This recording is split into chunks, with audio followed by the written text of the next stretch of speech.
Magandang umaga po sa inyong lahat.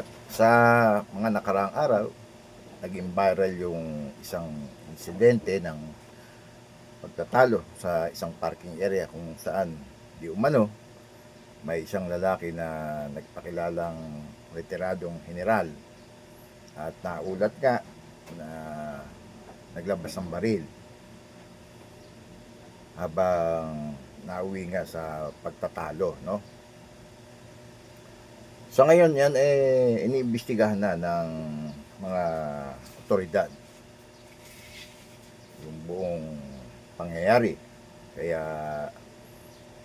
marapat lang na hintayin natin kung ano yung magiging opisyal na Isang taon nga po. resulta. At wag po tayong hagad na humusga.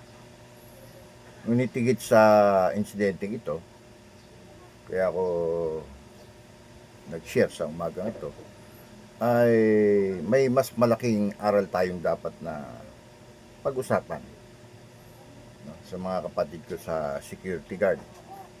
Kasi po ang galit ay kayang sirain ng isang reputasyon na binuo natin sa loob ng maraming taon, sa loob lamang ng isang segundo.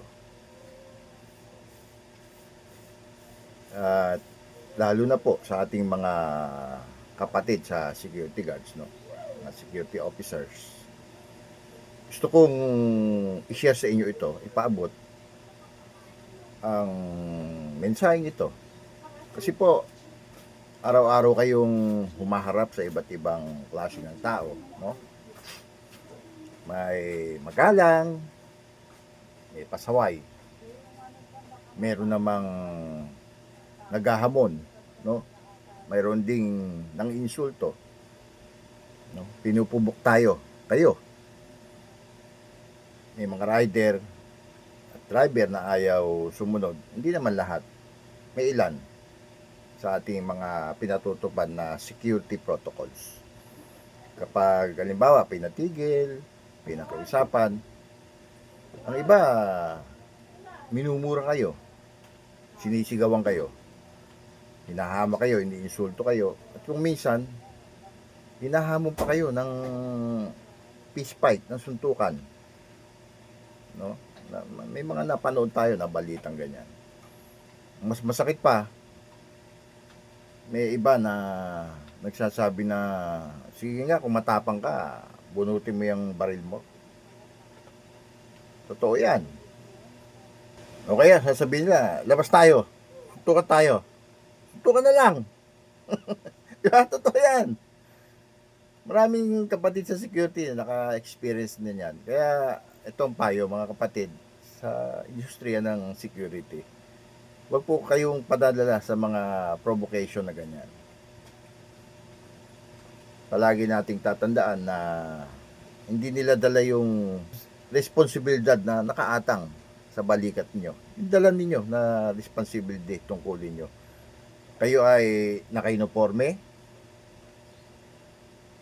may lisensya kayo, nag-training kayo, may tungkulin kayo, may batas na dapat na sinusunod natin at naintindihan natin yon. At higit sa lahat, dala ninyo yung pangalan ng inyong agency at ng buong security profession.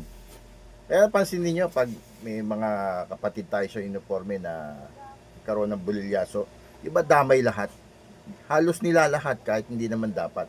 Kasi ang isa pong taong nangaasar, yan po ay maaring mawala pagkatapos ng ilang minuto.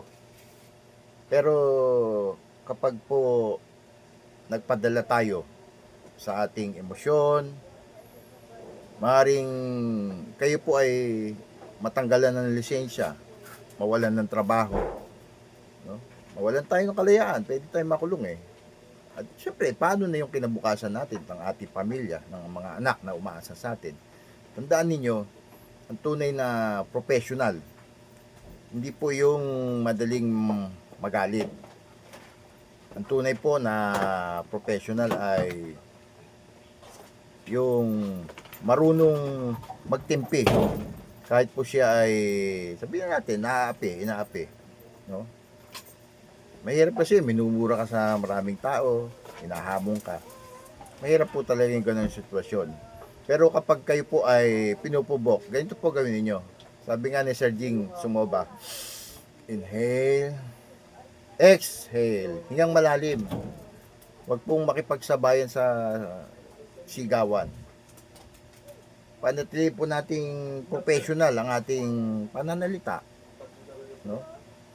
Sundin po natin yung mga SOP, no? Yung Standard Operating Procedures.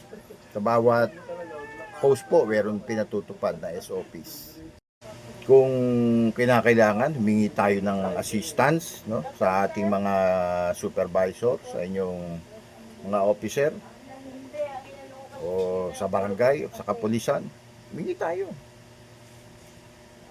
Tandaan natin, ang inyong service firearms, no? Hindi yan para sa pagpapakita ng tapang o pananakot. Maling isipan yon. Ang service firearms ninyo ay ginagamit lamang, lamang kung may legal at agarang banta sa buhay ninyo, sa kliyente, sa mga tao, alinsunod sa batas. Yan ay tinuro sa inyo sa training at yan ang umiiral sa mga patakaran ng Republic Act 11917. Kaya nga napakahalaga sa gwardiya ang training. Kaya sa aking mga kapatid sa security professionals, minsan ang pinakamakahirap na laban ay hindi laban sa mga kriminal, kundi laban sa sarili din nating emosyon. Sabi nga, ang pinaka-maigpit nating kalaban yung ating sarili. Kaya ang taong may control sa kanyang galit, sa kanyang emosyon, tandaan niyo ay yan yung taong mas malakas kaysa sa taong marunong lamang lumaban. Pag-aralan natin kontrolin yung ating galit. Sa uli, tandaan natin, hindi po kabawasan sa ating pagkatao, sa ating pagkalalaki, yung tayo ay umuiwas sa gulo. Hindi po yung kainaan. Ang pagpili po ng kapayapaan, yan po ang tunay na kalakasan. Yan po ang tunay na professional ng mga gwardiya. At ang tunay po na katapangan ay ang kakayahang pigilan natin ang ating sariling emosyon at piliing gawin natin po yung tama, yung mabuti, yung maganda, yung nararapat. Kahit tayo po ay inaalipusta, inaapi, sinisigawan, minumura, hinahamon ng away. Maging mahinahon po tayo, maging disiplinado, maging professional. Yan po ang tatak natin mga Suliman Guard. Dahil ang pinakamagandang laban, sabi nga, ay ang laban na hindi kailangang tayo ay gumamit ng lakas o galit, no? Kaya pakatandaan natin na ang ating asal sa gitna ng tensyon, yan po ang tunay na sukatan ng ating karakter. Tandaan po natin yung mga itinuro sa atin nung tayo ay nagte-training. Hindi natin kontrolado ang ugali ng ibang tao. Pero tandaan natin, maaari nating kontrolin ang ating magiging tugon, yung ating damdamin, yung ating emosyon. At sa uli, tandaan po natin na mas mabuti pong, sabi nga ay umuwi ng ligtas kaysa manalo sa isang walang saysay na agrumento o pagtatalo. Ang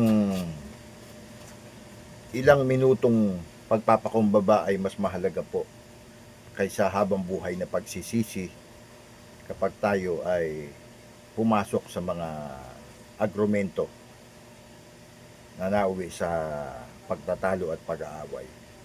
Maraming salamat po at naway maging paalaala ang bawat ganitong pangyayari na piliin natin ang disiplina kaysa galit, respeto kaysa karahasan, at yung kapayapaan kaysa sa pakikipag-alitan o pakikipagtalo. Muli, ito po ang yung Doc F. Santos.